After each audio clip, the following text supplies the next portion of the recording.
आणि पंडित जवाहरलाल नेहरूंनी भारतामध्ये एक सेक्युलरिस्ट लोकशाहीचं स्वप्न रुजवलं. आज ते देश कुठे, आपण कुठे? आपल्या देशामध्ये विचारांचा वारसा यांच्यापेक्षा खूप मोठा आहे, पण आपल्या देशामध्ये थर्ड क्लास वर्किंग नाही. आपण करतो, आपण आपले पंतप्रधान 2 वर्ष येतात, 3 वर्ष झाले शपथा घेतल्या तर काम शून्यच आहे. फ्रीडम ऑफ स्पीच पूर्ण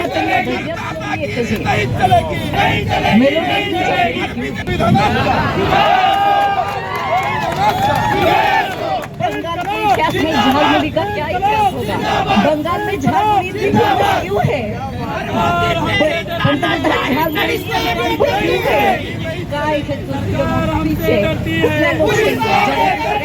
लोकशाही ही मीडिया आहे, लोकशाहीचा आधारस्तंभ आहे. आणि तुम्ही बातम्या काय दाखवता?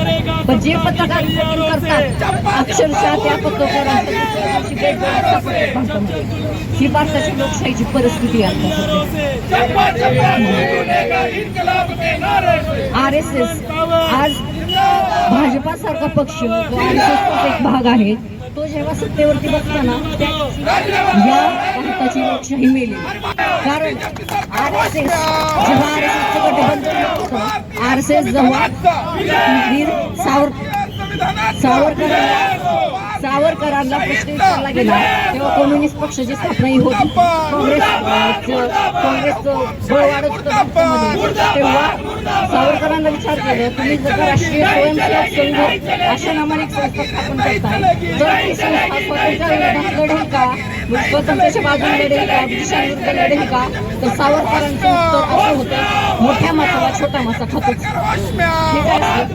म्हणजे आपण छोटा मासा आणि ब्रिटिश मोठा मासा, मोठ्या मासाला छोटा मासा खातो, हा सृष्टी नियम आणि हे RSSच्या ऑफिशियल डॉक्युमेंट्स मध्ये आहे. हे कुणी उचलून सांगितलेलं नाही. अशी यांची लोकशाही आहे. ज्यावेळी आपले सुभाषचंद्र बोस हे आर्मी करत होते लढण्यासाठी देशातल्या तरुणांना आझाद हिंद फौज, त्यावेळी RSS, मुस्लिम लीग आणि हिंदू महासभा ह्या 3 संघटना ब्रिटिश आर्मीमध्ये भारतातल्या लोकांना भरपूर यासाठी आणि हा राष्ट्रीय स्वयंसेवक संघ आणि या संघात आणि मुळात म्हणजे ज्या भूमीमध्ये छत्रपती शिवाजी महाराजांचा जन्म झाला, ज्या भूमीमध्ये छत्रपती संभाजी महाराजांचा जन्म झाला, ज्या भूमीमध्ये डॉक्टर बाबासाहेब आंबेडकरांचा जन्म झाला, ज्या भूमीमध्ये शाहूंचा जन्म झाला, ज्या भूमीमध्ये फुलेंचा जन्म झाला, त्या भूमीमध्ये त्यांना विचारपूस देखील केलेलं नाही. त्यामुळे इथलं सरकार हुकुमशाही पद्धतीनं वागतंय आणि त्याला विद्यार्थ्यांवरती आणि इथल्या आंदोलकांवरती अन्याय करण्याचा प्रयत्न करते. आणि त्यामुळं आम्ही या ठिकाणी बारामतीमध्ये हे लोकशाही पद्धतीने आंदोलन करतोय. कारण आम्ही आजही सांगतोय की या देशामध्ये लोकशाही जिवंत आहे आणि आम्ही ती जिवंत ठेवणार आहे, एवढं या ठिकाणी सांगतो. त्यामुळे इथल्या विद्यार्थ्यांनी देखील काय गोळ्या मारायच्या ते मारा, परंतु आम्ही लोकशाही पद्धतीने या ठिकाणी आंदोलन